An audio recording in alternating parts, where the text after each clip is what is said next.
Hello, Tony Stephen here. This time from Goldsteins, little cafe in the middle of Thomas Drive on Chevron Island. A long history and a family company, so someone and a group to be supported. Come along. Today I want to have a talk about a very topical subject in today's world, and that is domestic violence, abuse, behaviour of men generally, and with all the turmoil that's going on at the top end of our country, namely Parliament, I thought I'd discuss a little bit about what the expectations should be on men. Firstly, I'd like to talk about the focus that's happening at the moment from the media, and that is that it's on the women and the victims and the situations they find themselves in. What they're not talking about is the fact that the men are the perpetrators.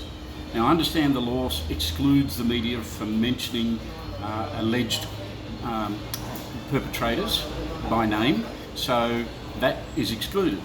But it doesn't mean that the discussion or the debate should not be centred on the cause instead of just the victims or the symptom of the cause. So, what should we do? Firstly, I think men have to keep men accountable in their conversations and most definitely in their actions. If you see someone who is being derogatory, hateful in their speech about women, then they should be pulled up. We need to step up as men, as half of the species, to keep the other half safe.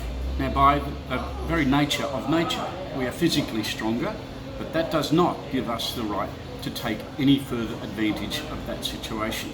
And I think the world is heading in the right direction, but it's going to take a lot of individual actions to get us there in the end. It's not funny if it's degrading.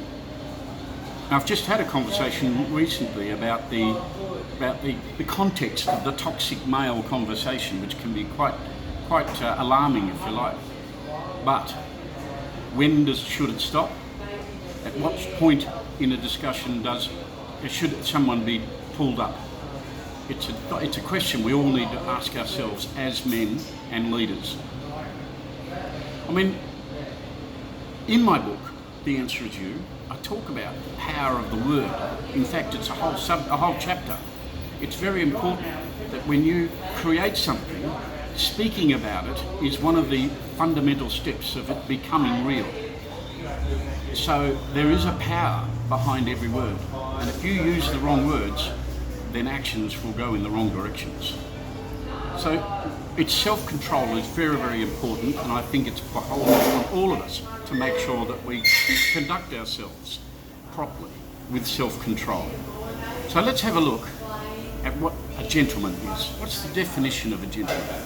A gentleman is someone in society is looked up to as someone who holds themselves higher. Well, let's look at it. First of all, a gentleman has good manners. A gentleman is respectful. He is a giver, not a taker. And he focuses on others.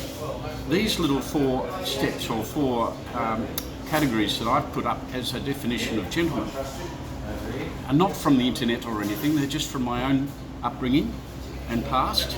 I don't always hold up to it myself, but I think we should all have it as an aspiration.